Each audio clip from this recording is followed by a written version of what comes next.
Good evening, everybody. Welcome to First Tuesdays. It's the first Tuesday of, what month is this? November already?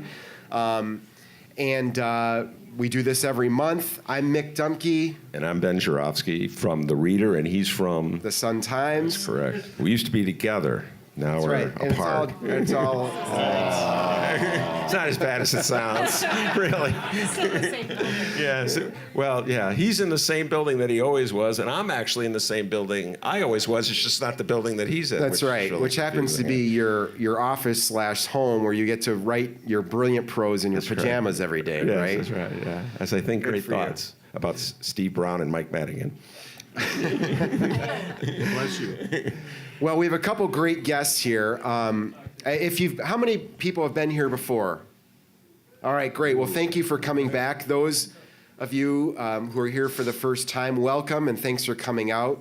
We're really excited about both of these guests and for the discussion we're going to have about state politics and beyond. We do this again every month, although of course I say that we're not going to actually do it in December, but make plans to come back in January. We're back in January. We're taking a month off. How's that for really letting the steam out of the room right away? All right, let's get right to it. Sitting right next to me is Natasha Korecki, my friend, briefly my colleague at the Sun-Times, where she was a longtime reporter covering first the federal courts and then politics, author of a book on our esteemed former governor, Rod Blagojevich, and now ace reporter and daily columnist for Politico. Welcome back, Natasha. Oh, thanks for having me. Love to be here. Great, Natasha. And I gotta say that Ben and I were talking about this. I do start my morning. Well, I start my morning by getting up and feeding my cats. But after that, I start by reading your playbook every morning. It's really great. Now Ben, I don't know, he can make the same claim. I think he reads about the Bulls first. Yeah, and first then thing I moves read on, every morning but- is the Sun-Times sports section, which is right there on my front porch, home delivered as always. There we go. All right, and sitting next to Ben is Steve Brown, who is the longtime spokesman for House Speaker Michael Madigan. We realize you have an identity beyond that, which we're going to unveil a little bit here, we hope. That'll be fun. But thanks for coming out, Steve. We appreciate it. Mick, thank you. Yeah. Happy to be here. Well, I'd like to start things off by asking everybody here, Steve, we were talking just before we came up on stage, and you said, you really should start with something like a top 10 list. So we don't have to get into 10, but I thought I'd ask all of you guys to say, if we're listing the 10 most brilliant things that Bruce Rauner has done since he was elected governor, what would be on your list? Well, how about that he goes to federal court to sue over fair share, which means if you work in an entity, in a government agency, and it has some union members and they pay their dues, if you work there and you don't want to be in the union, you still have to pay some amount of money to pay for the negotiation and labor relations issues that go on, and then agrees to a contract with the Teamsters Union and has his appointed comptroller agree to the contract with her employees where fair share is allowed. A little bit of we call them U-turns. Yeah. You're saying there's lack of consistency from this You government? asked me what was one of my favorite things, and that was early on in the administration. And I thought, okay, you go into federal court and you take a stand, and I'll call it a principled stand, and then you immediately do this massive U-turn. Everybody gets whiplash, and here we are. And so, which Bruce Rauner are we working with? That'll be an underlying theme. There we go. That'll be an underlying theme at tonight's conversation. I think so, and beyond, I would say.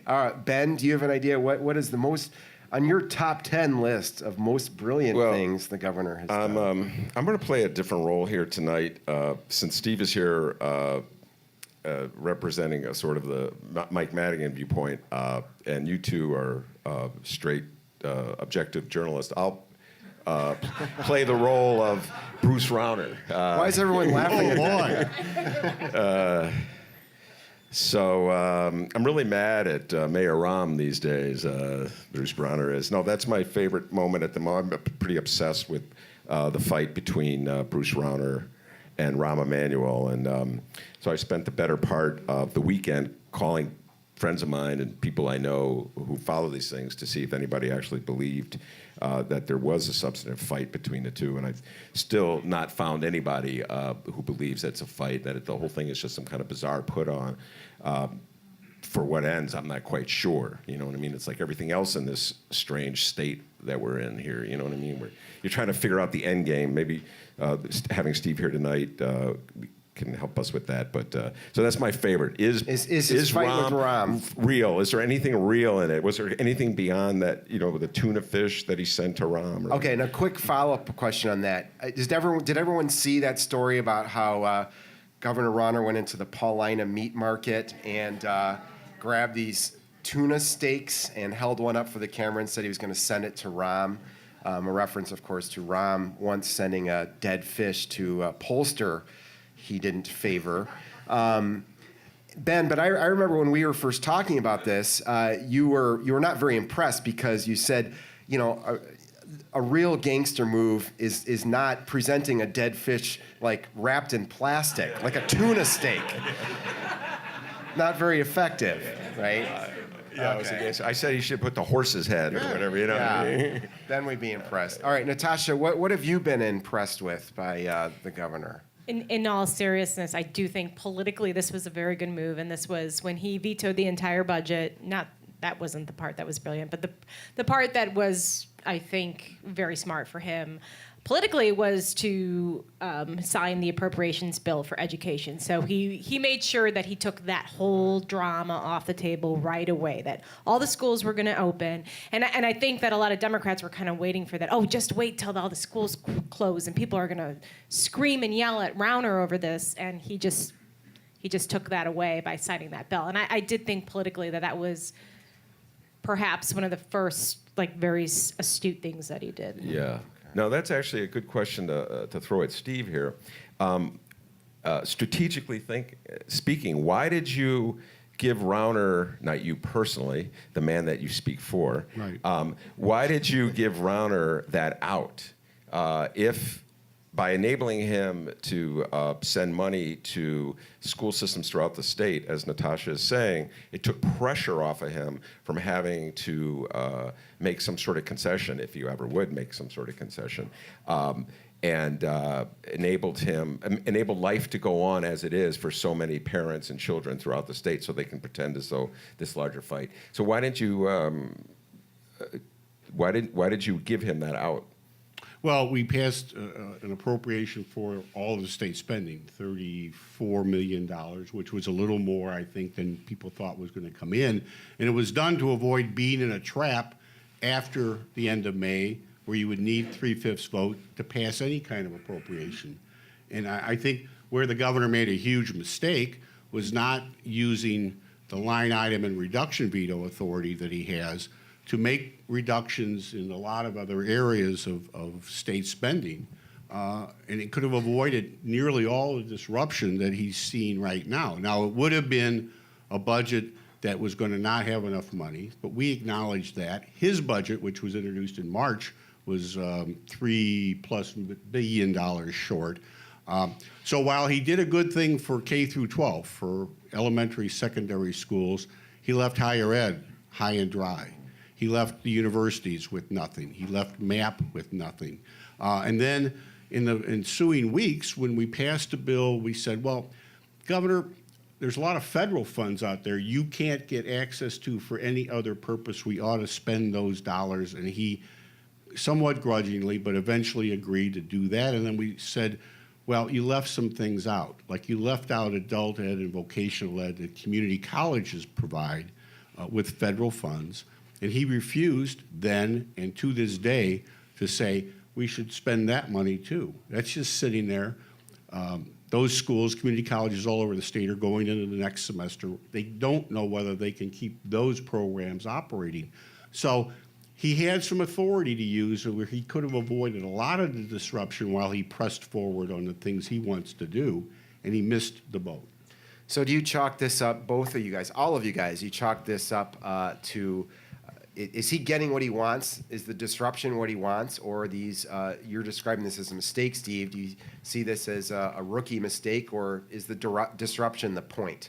I think some of the disruption is the point. I think some of it, he and his staff were maybe afraid that they were going to make a mistake if they got heavily into the line item veto stuff, although they did do it on a IDOT bill. They took some projects out of an IDOT bill. So they showed they were aware that they had this authority. And then they did what they did. And here But we are. In 2008, under Blagojevich, or maybe it was 2007, but Yeah, go ahead. okay, Don't pin me down to a year.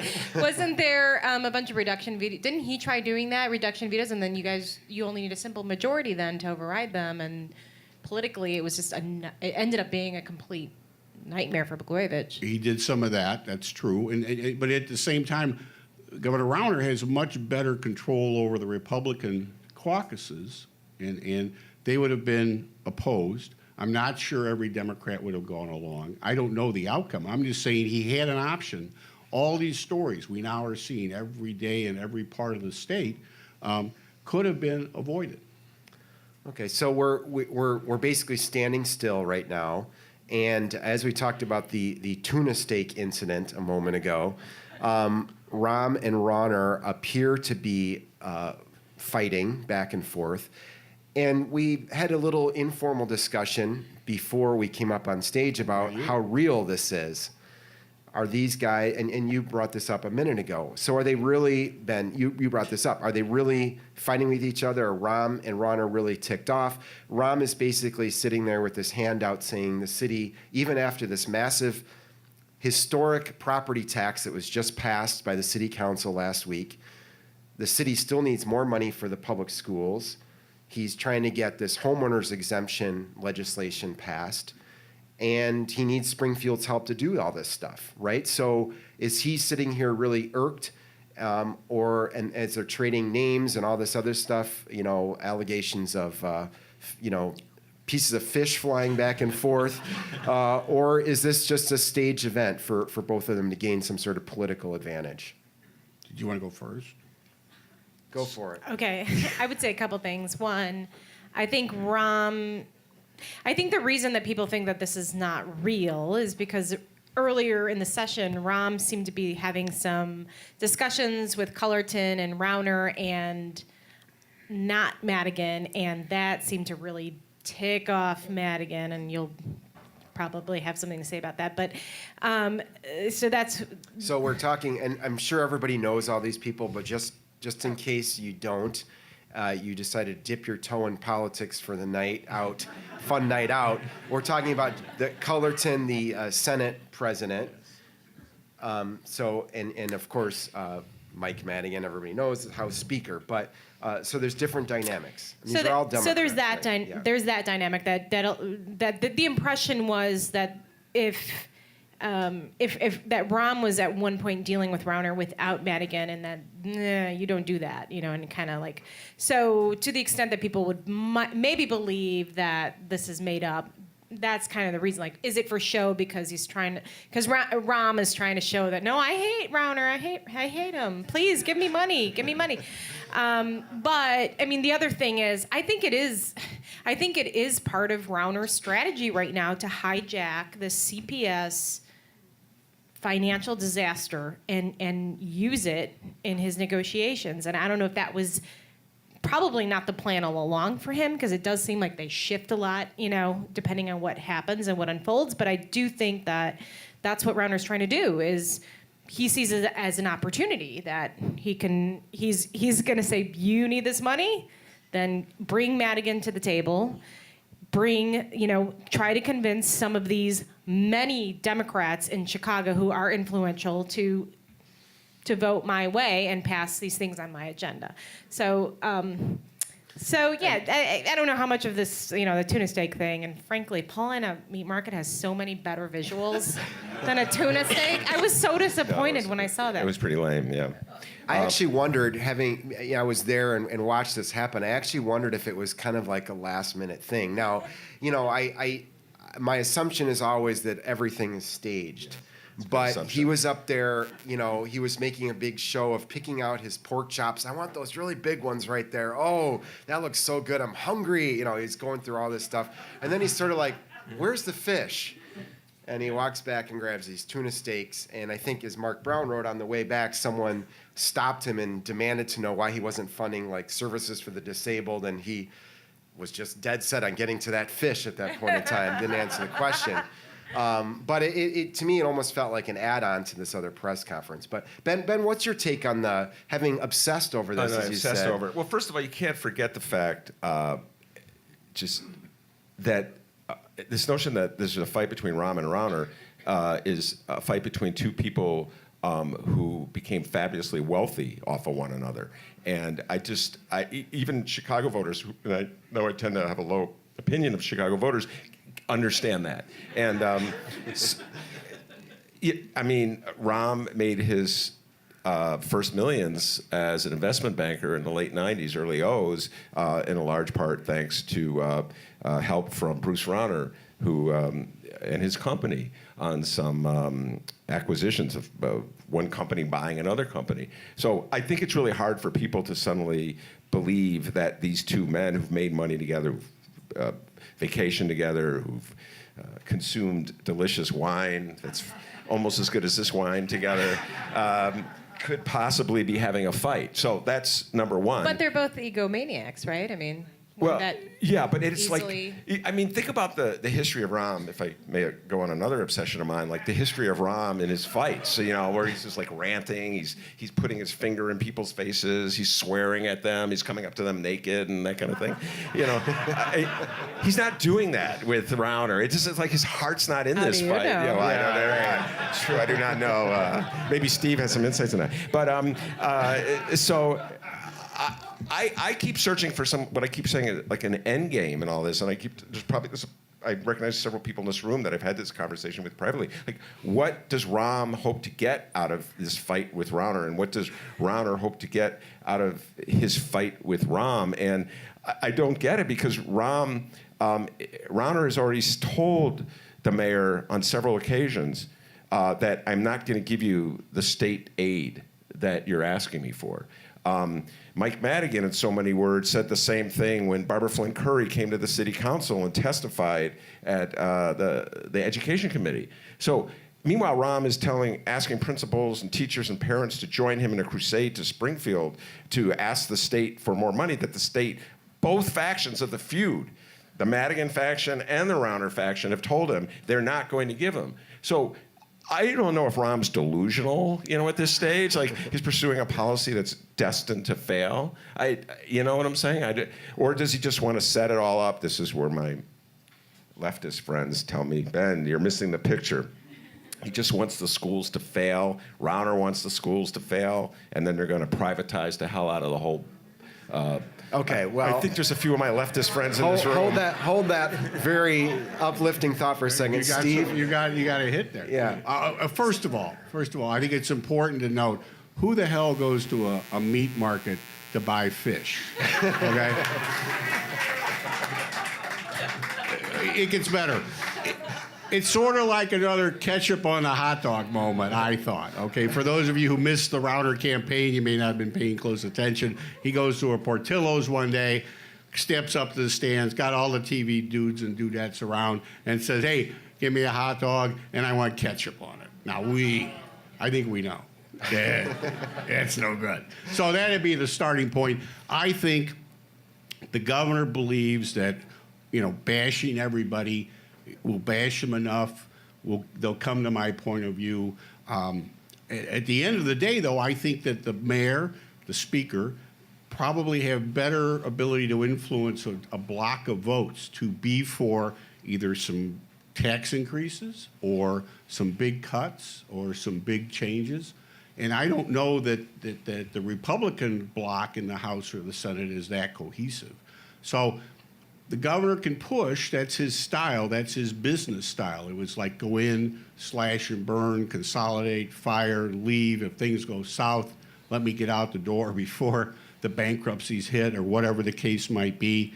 And I think he believes this pushing is a great idea. I think he thought it would get him, some good media attention.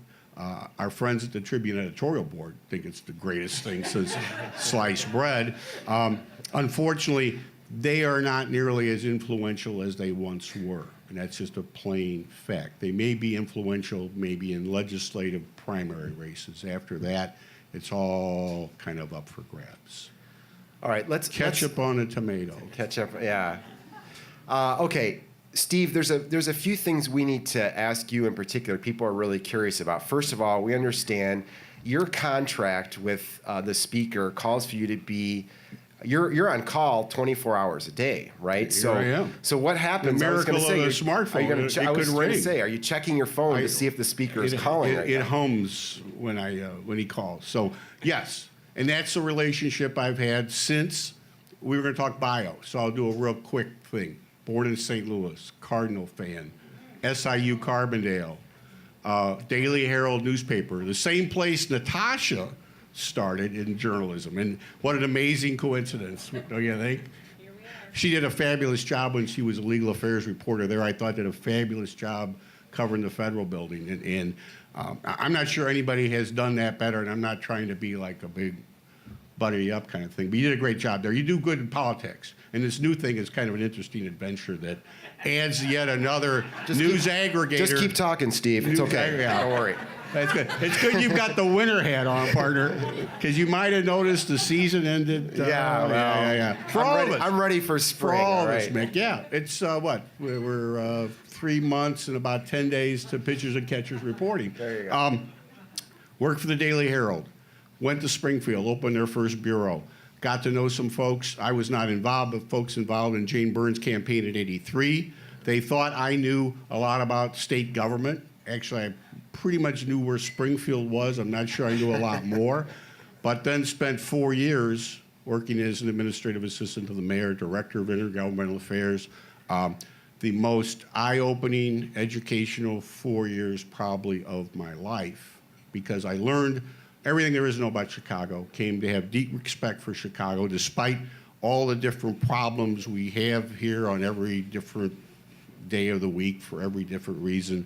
Got to know Mike Madigan, who I have a great deal of respect for, and we can go point by point and have criticism or not. We all have our opinions.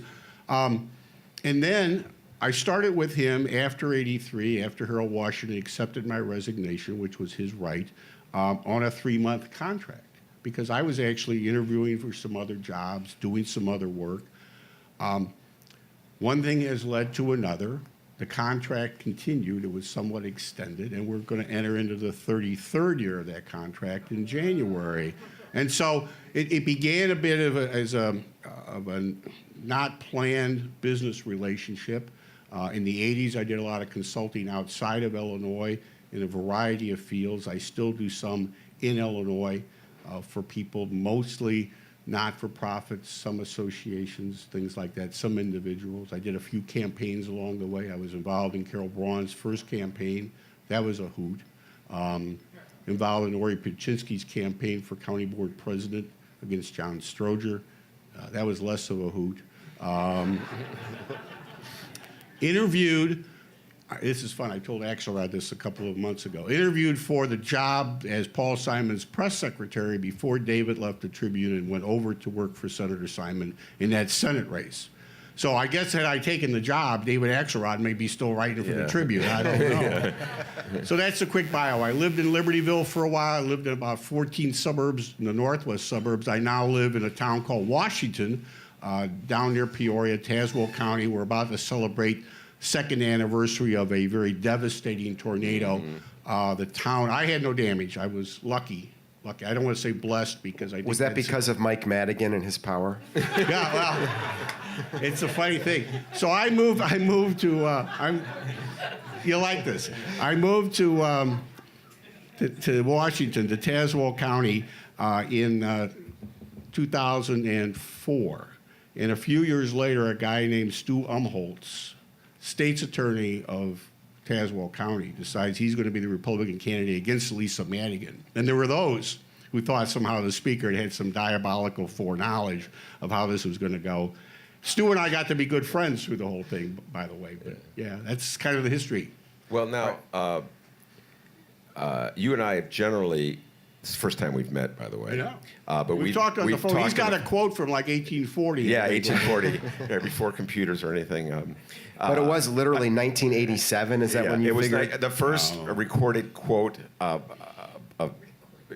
is 1987, and it was a story about how Mike Madigan had used his extraordinary powers in the State House to completely bury a bill that would give tenants more rights in their relationships with landlords. So, of course, I haven't changed at all in 40 Right. years. So I was calling Madigan up to criticize him, bash him.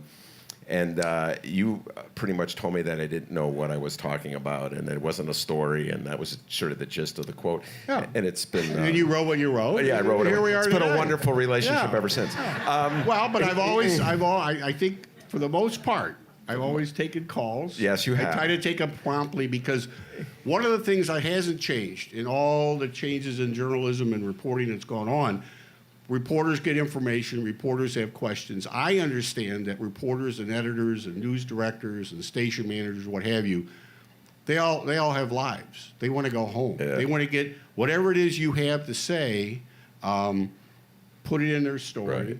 get it into the desk, get it into an editor, and then go home to their Right. No, I appreciate families. that. And so one of the great mistakes Blagojevich's people made over the years, how they really, I think, inflamed the media, is they would make people wait for hours and hours before they ever I think returned Rod a call. read that book. That's how read that book. That's how he does it. But there was actually a time, I believe, in 1997 that you did not return my call. Okay. Not that I. But here's the question I have for you. Okay.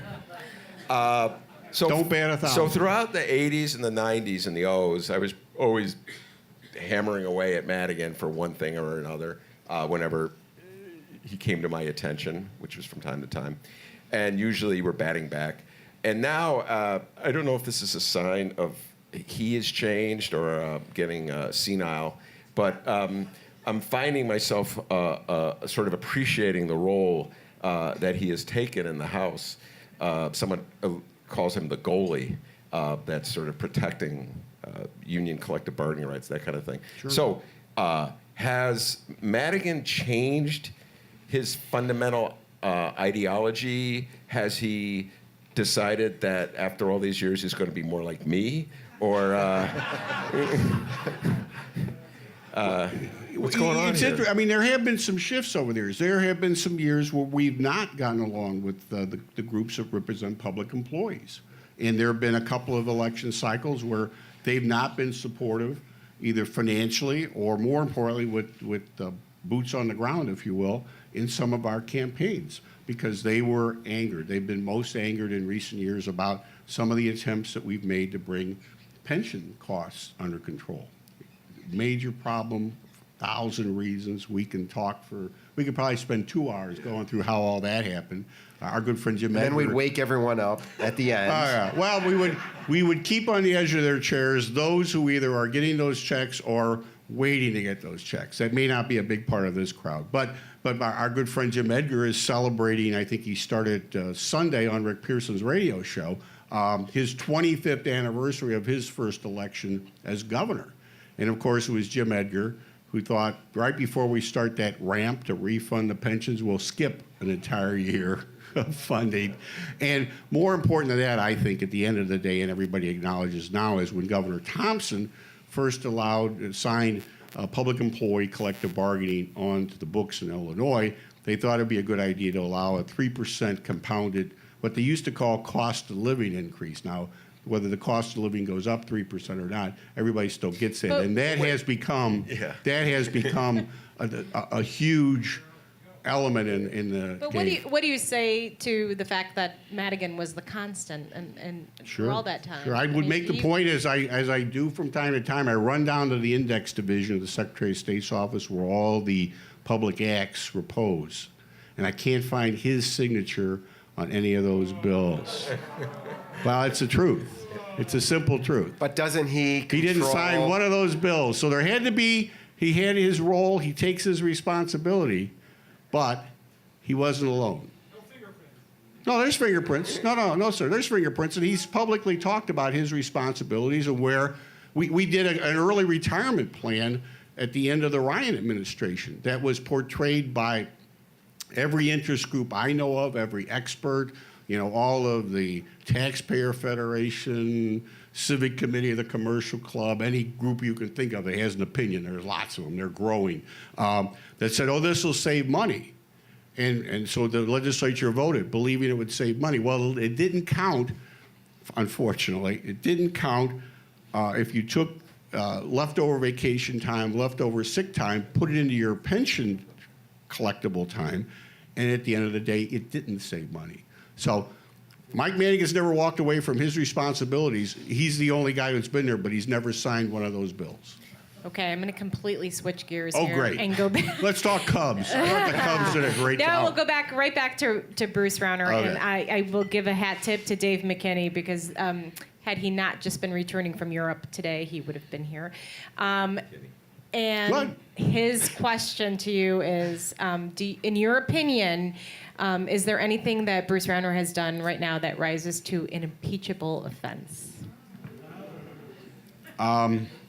Question. Yeah, it's a great question, and Dave's a good guy. I'm glad to see Dave landed in a good place. I think it'll be a good place. I'm not quite sure where the Reuters Thompson copy shows up, but he's told me, and hopefully it gets wider. So Dave McKinney was a Sun-Times reporter, and he resigned over a big issue at the Sun-Times.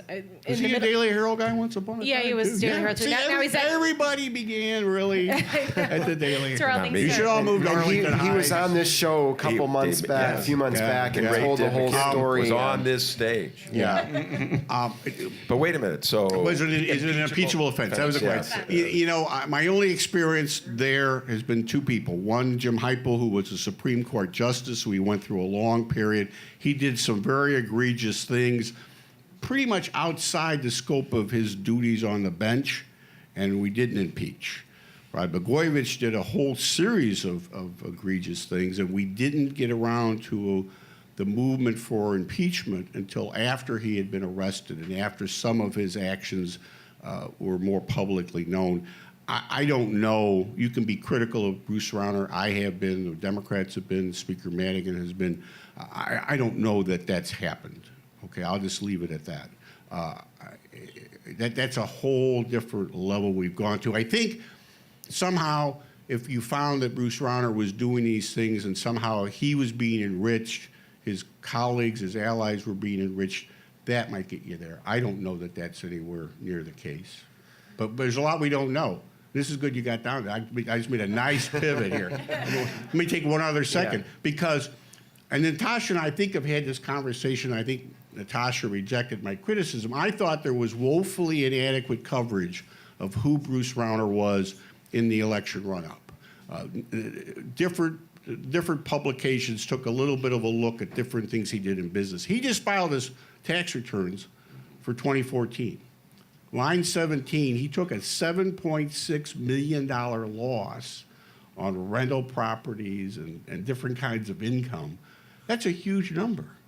That's a huge number. And who has gone and sat down and said, Governor, can I sit down and know what this is about? And I think he says, well, I've got it all in a blind trust. If I'm an Illinois resident, I'd like to know how his money's being invested and see where the moves are coming. And he still made I don't what, begrudge the guy. $53 million. Let me think. I don't income. begrudge the guy making a lot of money. No. I mean, let's understand that. But I think I think everybody knew who Bruce Rauner was. He was fabulously wealthy. He took advantage of the tax code to become even wealthier and pass more of the burden on to other people. That he wanted to manipulate, change the laws so that people of his tax bracket would make even more money, and people like the rest of us would have to pay more in taxes. So I think everybody knew that. We elected him anyway. So I don't know if it was a lack of coverage. There's a lot of reasons, and frankly, many leftist activists I know are critical of the Democratic Party and the fact that they didn't pound hard enough against Rauner, and that they themselves didn't represent these progressive ideas like just one example that's on my mind these days, a financial transaction tax that would enable us to avoid a property tax hike. So I don't know if you can blame, look, I am defending my brothers and sisters in the press. I mean, the stories were out there. People voted the other way. Right. But that's true. I mean, I'll just point out that Carol Marine's sitting right there, and she, reported with Dave McKinney one of the most controversial stories that Rounders people fought back on tooth and nail, and That's right. Dave that ended McKinney up paid a price for and that. he did pay a price for that. I mean, I think that you're right in the sense that the whole private equity world is new to a lot of just political reporters. Sure. I mean, to business reporters who are familiar with that, we're just much more versatile in being able to break stories and really dig into that. It's a difficult, complex world, and lots of financial transactions that we can't. It's difficult to get into the weeds on and be accurate and really push the story. But I do think that certainly his tax issues and anything that people could tackle under the sun. I thought that everybody made a run at it at the very least. But he broke records. $60 million was spent, so that's not nothing. Everybody at this table wrote about Bruce Rauner and his business dealings and his, the way he was self-funding and his rich friends were helping him and how he spread that money around to buy the Republican Party and so forth. So, I guess I'm chiming in and I agree. I think there was adequate coverage. I think there was fatigue with Pat Quinn and with Mike Madigan, and not everybody could vote against Mike Madigan, so they voted against Pat Quinn. That's actually what I believe. Now, I'm going to, Steve, ask you another question. You're on the hot seat right now, but thank you for signing up for this. Where does we in the press, I don't know if everybody knows how it works, but when we have a question for Speaker Madigan or his office, you're the guy we call.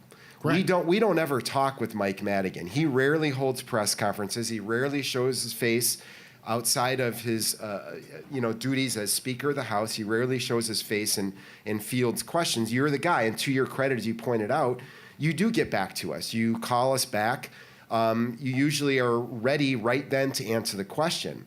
I think something that all of us are curious about in the press is, where does Mike Madigan end and where do you begin? Do you have carte blanche to answer questions the way you want? Do you discuss talking points with Speaker Madigan? Do you ever check in with him before you answer reporters' questions? How does this work? Yeah, it's interesting. So point number, where was it at? Oh, 4 on my list. This is going to be part of the bio explanation. It says, as you can read it with me, that I'm capable of having my own point of view after 40 years of doing this. When it relates to the Speaker, when it relates to issues of the General Assembly, I can tell you that I spend what I think is a pretty good amount of time with him, with our staff, with other members of the Democratic leadership in the House, going through issues. If you do it long enough, there's really not a lot of brand new issues that come up. So we've covered a lot of this ground. I have a pretty good feel for where his thoughts are on different topics. I try to anticipate, as I see things in the news, topics that might come up, and try to have a conversation in that review process. So most of the time, I'm guessing 80% or so, it's something we talked about. I have a good feel for where he might be on the topic. Every once in a while, I'll say, let me get back to you, which I think is... weighing in. yeah. He knows when we've been He's batting coming. good. Yeah, okay. So if I fall off my chair, we'll know, I didn't have... But anyway, every once in a while, I'll say, let me get back to you. And I try to check with him and get back to you one way or another. If we can connect, I'll ask the question, get an answer, come back. Sometimes we can't connect because he's doing other things with his day.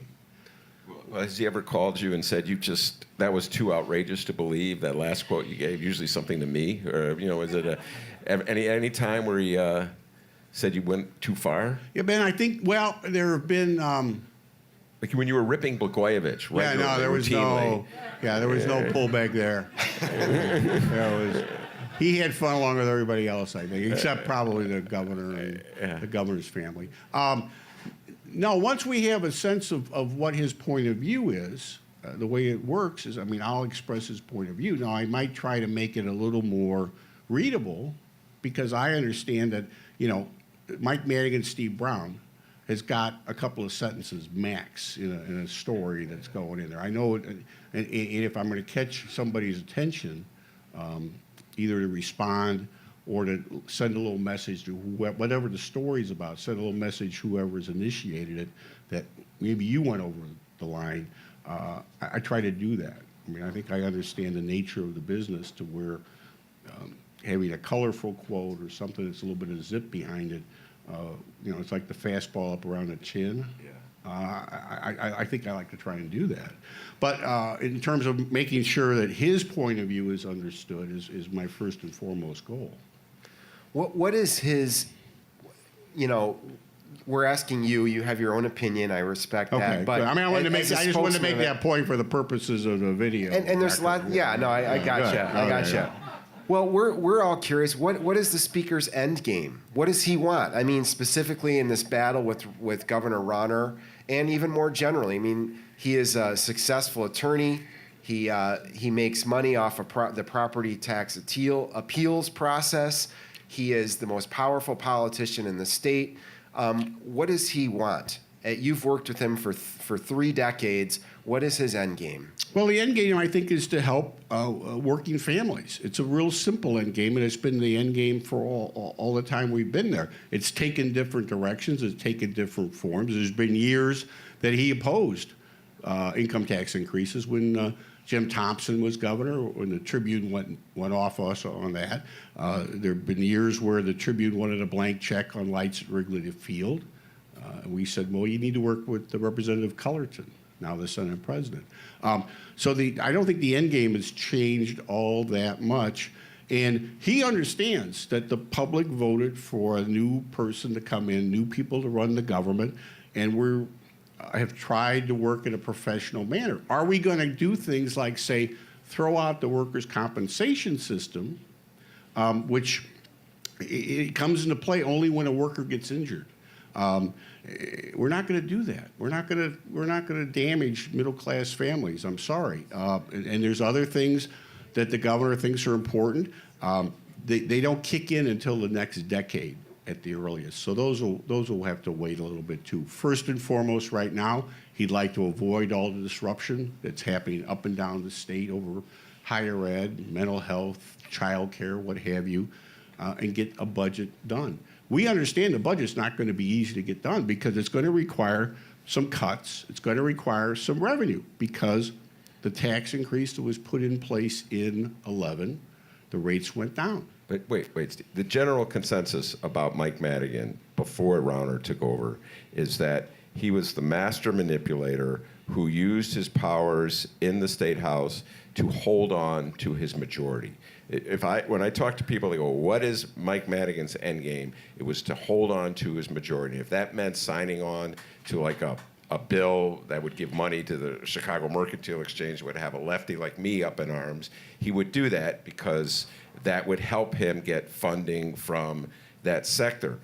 I may be giving him more credit than he deserves at this point. It seems as though there isn't suddenly an ideology there as opposed to just raw pragmatism of holding on to his majority. It seems like he's actually standing up for something like a principle, the principle of collective bargaining rights. A principle is like a very rare thing for anybody to stand up to in this state. So am I being too naive and giving him too much credit? No, I think sometimes they can be one and the same. Are we trying to help try to protect the collective bargaining rights, which have been on the books since 1982 or 83 in Illinois in terms of public employees?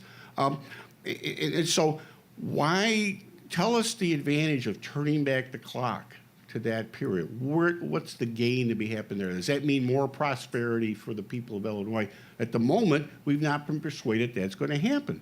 Does it end up with a good platform for individual representatives to go back in their district and say, here's what we were able to get done, or here's what we stopped? Yeah, it does. And so as the end result, do you end up with the majority or try to preserve the majority? Sure.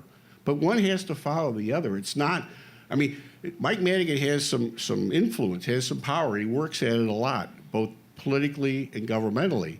But it doesn't happen just because he, wiggles his ears or blinks his eyes. Okay? Can he wiggle his ears? We've never actually seen him. Right. So, well, we yeah. may be saving that for the special moment. So in the meantime, This appears to be a 3-on-1 interview show, but that's okay. No. You are the Cardinals fan of the team. No. I mean, it's the okay. only thing I would add is that it seems like there was very obviously a ton of social service, human services groups that are suffering tremendously right now. And, as I said this yesterday too, and another thing I was at, but it seems like there's two sides right now. There's the Rauner side and the Madigan side, and both of them are capable of fixing it. Therefore, in my view, both of them are very guilty of allowing this to go on. And in the meantime, you have all these people. I mean, I hear from people, and I'm sure you do too, who are saying that this is a matter of life and death. This is a matter, people who are mentally ill back on the streets, people who have drug addictions, and I mean, you name it. You go through the whole list, and at some point, you have a Democratic supermajority do something with it. Sure. I mean, what do you say to that? Well, I point out Democrats are a diverse group, and they don't always walk down the same path at the same time. So the Democratic supermajority, I don't think I've ever used that word before. The group we have, okay, I would never view them as somebody who every day of the week or on a real regular basis are all going to vote together, because some of them are no tax, no budget votes. Some good friends of mine, I won't use their names, but I think the initials are like Jack Frank's. That about sums it up. Good guy. So that whole portrayal is probably, I understand how it gets made, and I just offer the explanation that the Democrats are a pretty diverse group of people. You have suburbanites who are not for taxes. You have downstaters not for taxes. And the other reality that I think needs to be examined here is, are we going to do a budget deal independent of the governor, but then hand the governor a big pile of fresh money? And how do we understand how that money gets spent? We weren't the architects of the Good Friday Massacre, I think as it's been affectionately come to know, where we did a deal to correct the FY15, last year's budget problems, fiscal year 15's budget problems, and a few days later, there were, 40 million, some number, I don't have the number in my head, a big number of millions of new cuts, unexpected, unanticipated, and they basically said, well, you didn't ask, so we didn't tell you. So you're saying that the reason that you're not cutting a deal right now is because you fundamentally do not trust Bruce Rauner and what he's going to do with the money once you do it? No, I'm saying there needs to be a set of assurances put in place. I'm not certain anybody understands, either on the governor's side or the Democrat side, how you get that accomplished. Under the Blagojevich administration, we used a thing called memorandums of understanding, which were documents that were signed. Some worked, some didn't. I just don't know. I just know going into it, if we know the realities, that you're going to have cuts and tax increases to get a budget done sometime in the future. It's going to have some kind of ironclad assurances about what gets cut and how much, and to who, and how new monies get spent. And that's part of the quandary I think we're all in here. Okay, we want to take some questions from the audience, but first I have to ask all you guys, is there any hope? For what? Just generally, any hope. No, how are we going to get out of this thing? How is this going to end? Are we going to wait till January before everyone decides to come together because there's you need fewer votes to get something done, right? Sure. Come January. Right, that's part of what happens after the first of the year. And the Speaker is hopeful. The Speaker has said since May, as I pointed out earlier, what the governor could have done with the appropriation bills passed in May that he didn't do. We'd like to avoid this disruption. Could have been avoided in May and June. We'd like to avoid the disruption. I think the Speaker's willing to talk about a tough tax vote, which we know would be used against whoever voted yes up and down the state. That's not an impossible thing to envision, but we've got to have a feel for how this all is going to work itself out. Want to take some questions right there? Like, what did, like, Browner got that, what's her face, from Hawaii. What did she do, that Linda Lingle? What did she do for the state that he is paying her all this money for? Linda Lingle. Yeah. The question Compared is, to our- the what's-ever her face name from Hawaii, what does she do for Governor Rauner? Do you guys know what we're talking about? Well, and this is going to sound mean, okay? But the first thing that comes to mind is that she organized the homecoming. What is her actual name? Linda Lingle. Linda Lingle. She's the former governor of Hawaii, right? Identified, I believe, as a superstar in the opening announcements of finance expert, state government. I believe she organized, I almost said homecoming parade. I meant to say state fair twilight parade. And by all accounts, did a terrific job. But her official role is something, she's supposed to be doing something with the She's budget. some kind of budget expert. Yeah, I don't know that I am aware of. I've not been in a meeting with her, but I've not been in a lot of those meetings, so that's not an important thing. I don't know. I can't tell you about an important thing she's done. I know that there's a fellow named Nick Ayers who's a consultant from, I think, Ohio. Georgia. Oh, Georgia. You're right, Georgia. Sonny Perdue. Okay. So Nick was involved in running what I would like to call a dark money campaign group for her in Hawaii that was unsuccessful. And Nick, of course, is around the Rauner group. Thanks for the question. I didn't mean to make light of it generally, but I appreciate the question. Who else? Carol? You want to ask a question? You don't have to. You're off work officially, but if you want, we can come back to you. All right, in the back. Yes, sir. So, Eric Zorn suggested in a column recently that it's time for the human service agencies and other organizations funded by state government to pick a side. I don't know that that's necessarily the advice that Steve Brown, the person, would give, but what advice would Steve Brown, the person, give to people who want to see a budget passed and haven't seen one yet? Okay, first of all, the question is about an Eric Zorn column, so I think we should ask Eric to actually say what he said in the column. We can ask the question. He summed it up fine. Okay. Eric, and thank you for being here. Eric, it's good to have your dad in the room tonight.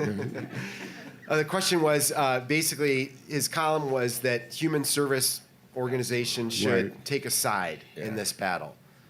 Well, I mean, Thoughts up here at the I table. think the side, I don't know if take a side is the appropriate way to do it, but let's try to clear the deck a little bit. Let's try to help the governor understand that the legislature has done a couple of things you talked about at the beginning of your term as being important. We did do a work comp bill. We did do, he said in the beginning of his term, the privatization of the Department of Commerce and Economic Opportunity was critical to rebuilding the prosperity of the state. We did that bill. Okay, the legislature did that bill.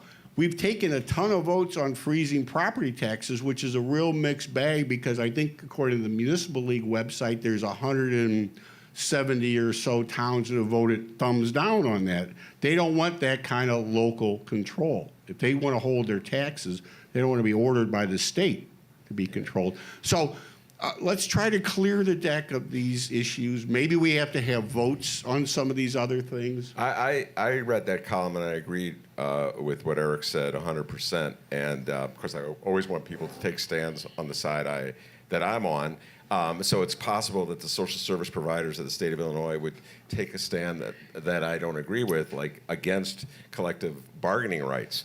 And I think that the fact is we're at this pivotal moment.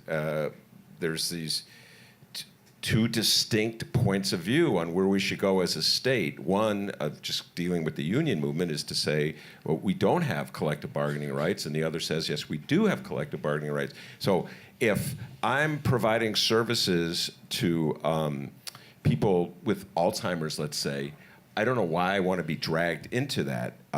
It's really unfair to drag somebody, a social service provider, into that situation. I think this budget fight shows how utterly absurd our system is of contracting all these really important services to private contractors that we don't pay. which is a very bizarre little Well, and side note. I But I just- agree, they should take a stand. They should say, take collective bargaining off the table, and then let's deal with it. Well, I mean, I think that some of the not-for-profits are in a trick bag too, because they say they can't be political, so they can't take a side. If they take a side, then they fundamentally can't be not-for-profit. They can't be political. So I think they view that as being political. But yeah, to the extent that they can put more pressure on everyone, I think that might be the good pressure point here. Yes, sir. Speaking of articles in the Tribune, Kristen McCurry really slammed Madigan in a column, saying, "Hey, don't point the finger around her. There's lots going on with Madigan that we should be maybe pointing out to." How do you respond to that? The question is that Kristen McQuarrie, in also writing for the Tribune, slammed Madigan and said, let's not point the finger just at Rauner. There's a lot going on with Madigan. And of course, we've asked you some of these questions, Steve. But again, I think there's the perception out there that in Chicago, a lot of people are on Madigan's side on this battle over union issues, workers' compensation, but they also find it incredibly distasteful, dare I say, corrupt, the way that the speaker appears to control the levers of power, and at the same time, while he has his own, money-making private enterprise as in the property tax appeal business. Sure. So, Well, I mean, Kristen follows Bruce Dold, who pounded on Mike Madigan for quite a while, Lois Willie, who preceded Bruce Dold in the Tribune editorial page. They've not been real regular supporters of the things the speaker's tried to do. And to the point about the law practice, let me just suggest to you the facts, which are the Tribune spent in 13 and 14, over a year, 5 reporters. They acknowledge going through 25,000 files that relate to property tax assessment issues, and could find, by their own acknowledgement, no evidence of either wrongdoing or improper decisions or favoritism on behalf of any of the clients of the firm.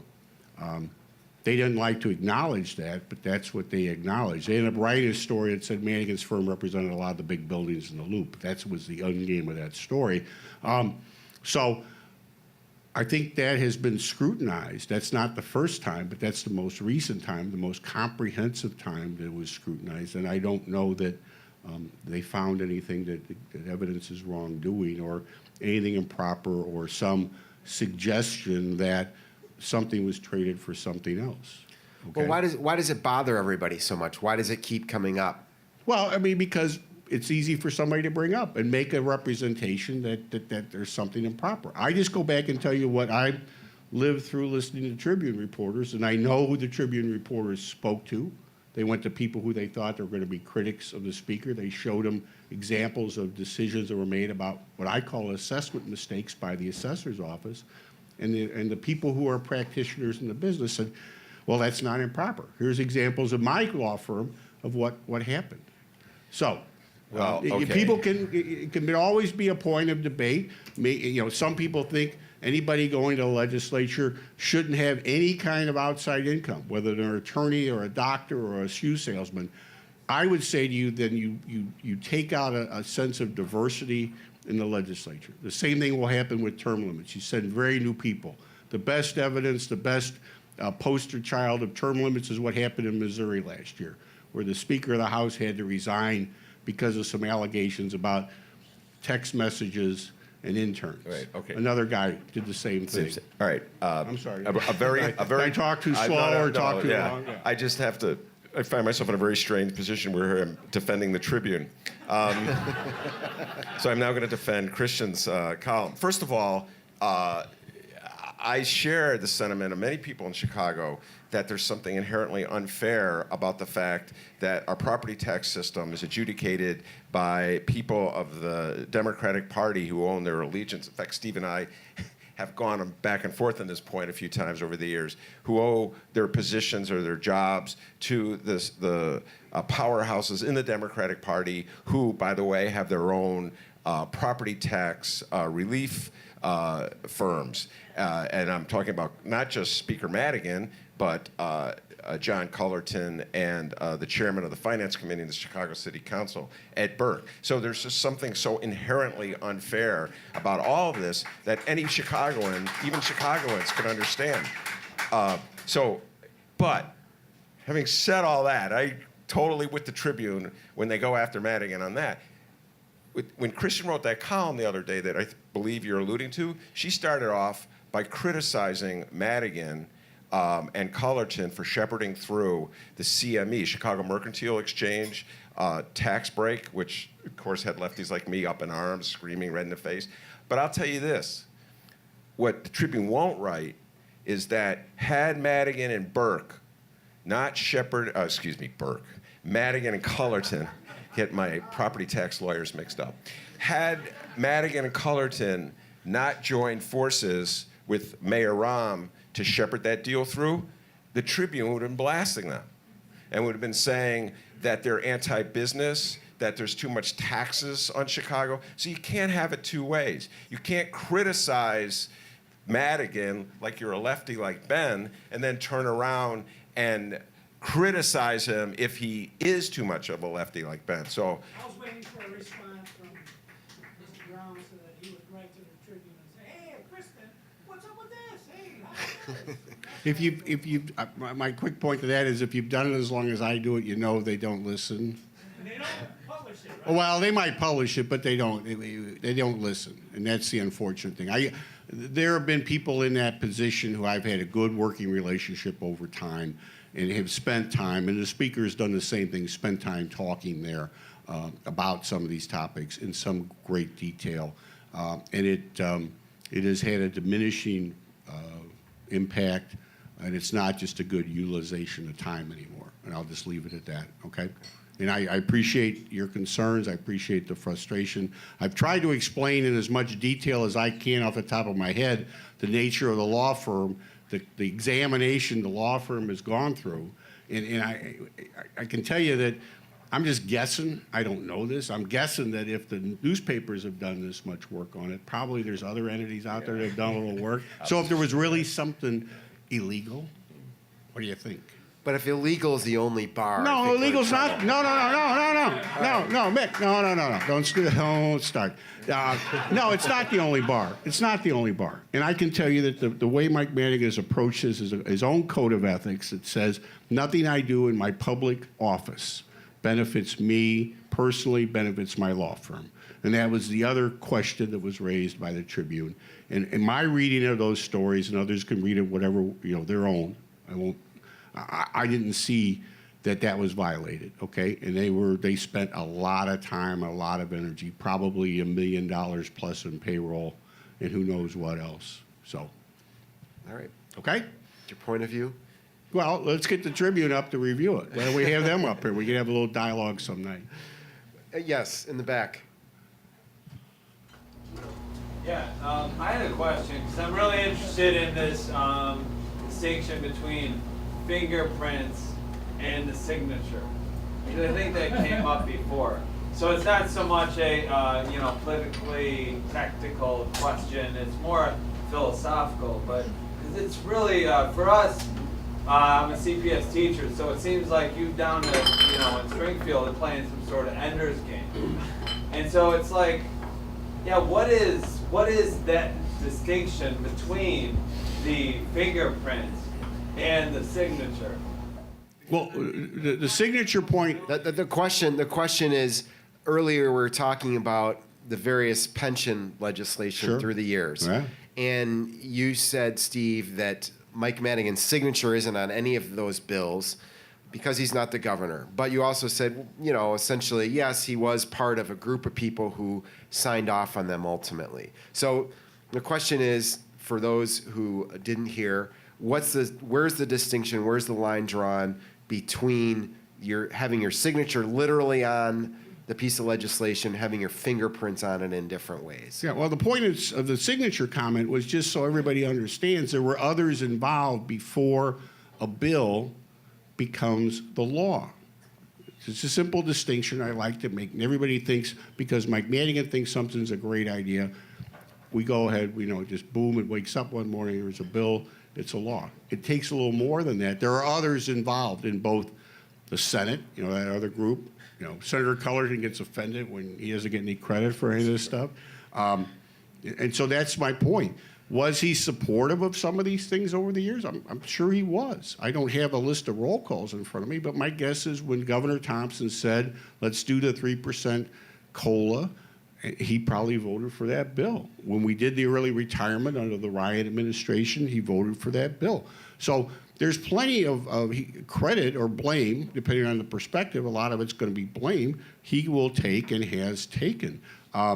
Did he vote for the legislation that passed a few years ago that the mayor and now Governor Rauner, but Governor Rauner is a private citizen, and a lot of other people thought was going to solve all our education problems? We're going to raise the vote total needed for the CTU, the Chicago Teachers Union, to go on strike. And some people stood back and said, well, that's like a red flag in front of a bull. That's just a challenge. If you said you needed 100%, then the CTU would have probably found 105% of their membership to vote for a strike, just to prove a point. And so that particular piece of legislation, I believe the Speaker supported, didn't work out, hasn't gotten us anywhere down the road in terms of finance issues. So there's all kinds of things that still need to be done. Okay. I want to get away from the legislative stuff into the political. A year from now, are you ready for all of the money that Rauner is going to be able to expend to try to take the few seats? Rauner has amassed, what has he got, like $20 million in his own campaign fund, and then there are a couple of other political action committees that are affiliated with him, or technically they're not affiliated with him, but are supporters of his. So there's a lot of money he's storing up for the next set of elections, which is really getting underway. So are you prepared? That's the question. Is the Democratic Party, because you also work for the Democratic Party, right? Well, but I do that as a volunteer. So, yes. The direct answer is yes. And your boss in your day job, or one of your day jobs, is the head of the Democratic Party. So, okay, Right. Anyway, yeah. Right, which is the reason why I pay for my own phone and my own internet, so that when I get those kinds of questions, and I don't have to say, well, let me call you back from another phone. The cute answer to are we prepared is I'll know when I can look through the rearview mirror of my car and see that we still have a majority in the legislature. You really don't know. I do know so far that the money that's been spent, which has been several $1 million already on television ads and direct mail pieces, I don't think has been well spent, because I don't think they've moved a number. I don't think they've sent a torrent of people into legislative offices and said, well, you, representative, have to vote against, or what the governor wants. He spent $2 million on television during the summer. Not very well done ads, not good money. So you just don't know. It's an enormous amount of money, could come in a lot of different directions. And pardon me, just because there's those numbers now, Mick, these people have massive wealth. Massive wealth. They could create 5 war committees like that and spend even more, which would be good. Probably, well, they don't advertise in the newspaper very much, but for our electronic media friends, oh, she left. Yeah. Our electronic media friends, it could be a lucrative 2016. Can I just add to that really quickly? No, I don't think the Democratic Party. I think it's flipped. The world's upside down. Finally, the Republicans are far outpacing Democrats on the state level with fundraising, but I think Steve's pointed out a couple things that are interesting, which is it's hard to understand what the strategy is by the Rauner people and those like Illinois Go and others who are like the front groups or the affiliates. One, and we've written about this before, is that they're trying to run to the right of some of in these primaries, to the right of Democrats in the city, which I think is like, a death wish. You're not going to be successful.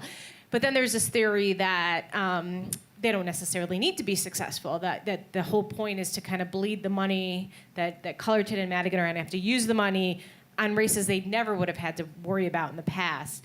They bleed them in the primaries, and then when you get to the generals, and there's big races that are like really key races, that's, they're going to really turn up the heat, and then they have to. So if that's true, that's an interesting strategy, and probably the first time in a long time that the Democrats really have had to combat something like that. And Steve's right. They have endless amounts of money. So we're the underdogs.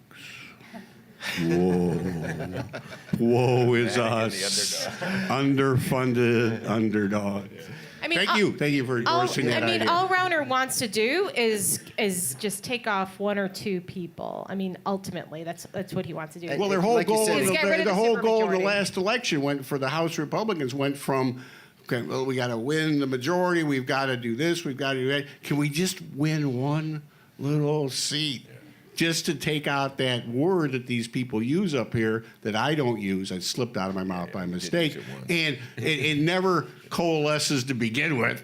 But let's take out one person. The supermajority, the word that you shall not mention. Thank but you I very will. much. But that strategy, by the way, is a strategy that Rahm Emanuel used when he was, I believe, the head of the Congressional Campaign Committee. DCCC, yeah. Yeah, and to help the Democrats take back the House some years ago, which is to make the other guys work hard to defend what is presumably their own turf. And I would say actually Bruce Rauner did that to some degree in the last election, showing up in the city, campaigning in the African-American community, where he ended up getting, not even 10% of the vote? Try 4% of the vote. 4% of the vote. So he only got 4% of the vote there. That's not why he won, but he did make Pat Quinn work hard in the city where that should have been his automatic turf. So you could say if we're listing smart things maybe that Rauner has done, then at least the strategy seems like one that could be interesting. We'll see going forward. Yes, sir. Ben, this may be off topic, but I gotta ask, is there gonna be a teacher strike? Oh my God. The question is there going to be a teacher strike? And will it be blamed on Mike Madigan? Well, gosh. And the backdrop here is that that CTU President Karen Lewis has basically told her members to prepare for that, right? Yeah. Save money, I think, was the exact Yeah, word. save money. Suggested. I listen, man. When you ask me for predictions, I'm almost always wrong. So I didn't predict the last teacher strike, and I've been paying off teachers for lunches and bets ever since. I think they went on strike to win a bet for me. So I'm going to be pessimistic now, and I think, yes, there will be a teacher strike. I don't see a way out of it. Once again, Mayor Rahm doesn't listen to a word I say, urged him to sign a contract with the teachers just to bring peace early on, as soon as the election was over. And so, therefore, there would be a united front in Chicago and when they went before Rauner, because he had Madigan aboard. He was a real Democrat, and for once. And so, and of course, Rahm didn't, and he's kept the fight going, although he's now letting Claypool do the fighting for him. So I would guess that there will be a teacher strike. What do you guys think? Ask the teachers in the audience. Yeah, what do you guys think? Okay. Yeah. Speak up. Strike, there will be a strike. I don't see, and it's not that any of us particularly want a strike. We will be pushed into a strike, and there will be a strike. We will be pushed into a strike, and there will be a strike. That's the teacher in the audience speaking up. All right, we have time I think for I one bought more her question. lunch the last strike. Yes, sir. Mr. Brown, do you think Mr. Madigan will retire if his daughter Lisa decides to run for governor in 3 years? Will Speaker Madigan retire if his daughter Lisa, currently the Oh, I see. Attorney You're General... like translating the questions. I get it. It took me an hour and 15 I'm minutes repeating to the figure this question out. I'm sorry. because it doesn't always Oh, get yeah, picked okay, I up get it. by I the get it now. camera. Okay. But yes, We'll the do question better for is- the second show. That's right. Yeah. Will the Speaker retire if Attorney General Lisa Madigan decides to run for governor? Yeah, I don't think he has, to the best of my knowledge, any current plans to retire.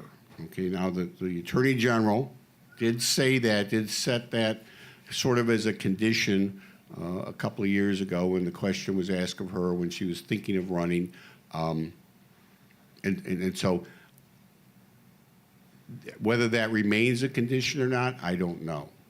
I, for one, who've worked with both of them over a number of years, if I were going to be the governor of the state, I'd want somebody who worked as hard and was able to put together a plan when you had a plan as Mike Madigan does. So if I were a governor, I would like to have an ally like him working with me. So I don't know that he has any plans to retire. I'm not sure the Attorney General, who I've known since she was a teenager, since she was in high school, who has done a job that has had so many accomplishments as Attorney General, which everybody, if you go back to that first campaign, denigrated her, denigrated their family, that you would never have said, if you look now to where you are today, she would have accomplished those things. I'm not sure she sees being governor as necessarily a better lot in life in terms of what she can do for the people of this state. Maybe she wants Speaker of the House instead. Yeah. She didn't enjoy her time in the state Senate, I can tell you that. And that as a result, when the idea of running for the U.S. Senate, you know, there was that whole thing about that Blagojevich guy had a thing about we'll do this and that and this and that. I never thought there was any credibility there, whether I knew about it as it was going on or whether I knew about it afterwards. Because if she didn't like the state Senate, the U.S. Senate's even more of a old boys, old antique people club. And so maybe she would take like an appointment to the U.S. Supreme Court. That might be a good place for her to advance to. I don't If know. anybody can get it done, it's Speaker Madigan. Yeah. All right. On that note, Now we're going to charge another $5 for anybody who wants to stay for the next hour. There you go. Hey, thanks to all of you guys for coming out. Great crowd tonight. We really appreciate it. Thanks to Steve Brown, very busy guy, on call 24 hours a day. 7 days a week. That's 7 days a week. And he is his own mind and is not Speaker Madigan, but he works for him. So thank you for coming out, Steve. Mick, We you're appreciate welcome. it. Be on the Glad I hot could seat. be here. I hope I helped share some information. You enlightened us all. All right, and, good. and of course, our good friend Natasha. Thanks for coming back, Natasha. Have you again. All right, guys, we're taking the holidays off, but hopefully we'll see you in January. Everybody Thanks for coming remember out. to check Politico. Get on the Politico site, right? You're welcome. Illinois I'm all Playbook. about the promotion.